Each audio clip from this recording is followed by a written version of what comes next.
Online औषध विक्रीच्या विरोधात देशभरातील औषध विक्रेत्यांनी बुधवारी 20 मे रोजी बंड पुकारला असून सोलापुरातही या आंदोलनाला मोठा प्रतिसाद मिळाला।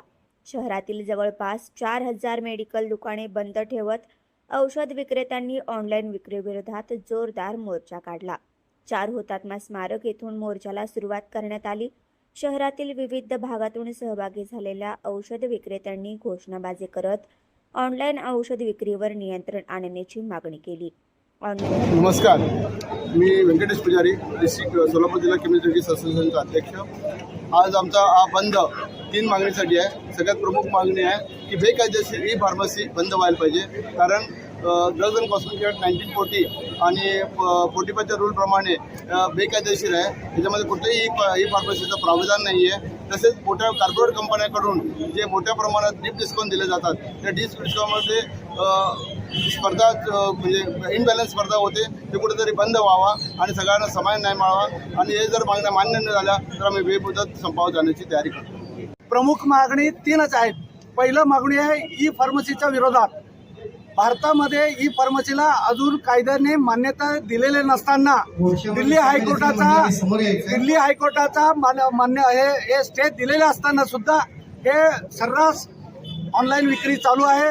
भारत सरकार जाणून बुजून नजरअंदाज करते त्याच्या विरोधात। आणि दुसरं कारण आहे, जे मोठ्या मोठ्या कॉर्पोरेट कंपन्यांकडून बक्षक सवलती डीप डिस्काउंट हे पद्धत चालू केलेलं आहे। कारण DPCO आणि NPPA यांच्या माध्यमातून आमचं मार्जिन ठरलेलं आहे। होलसेलरांना 8%, रिटेलरना 16%।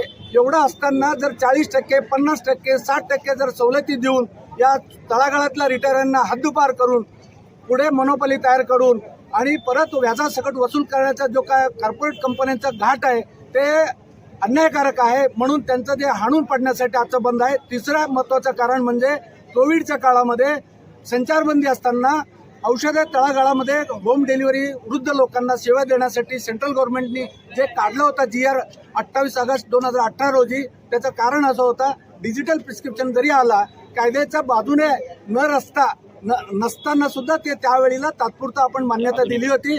पण त्याचा आड राहून कायमच्या गेल्या 8-9 वर्षापासून जर त्याच GRचा फायदा घेऊन जर ऑनलाईनवाले खेळत असतील आणि युवा पिढी जे 50% आहे त्या नशेकडे ढकलत असतील, म्हणून युवा पिढीला नशेची औषधे मिळू नये, गर्भपाताच्या गोळ्या मिळू नये आणि बोगस औषधे एंट्री या सप्लाय चेनमध्ये होऊ नये म्हणून आम्ही ऑल इंडिया बंद आज पुकारलेले आहे। सोलापूर जिल्ह्यातील तमाम 4000 सभासद या बंदामध्ये सामील आहेत।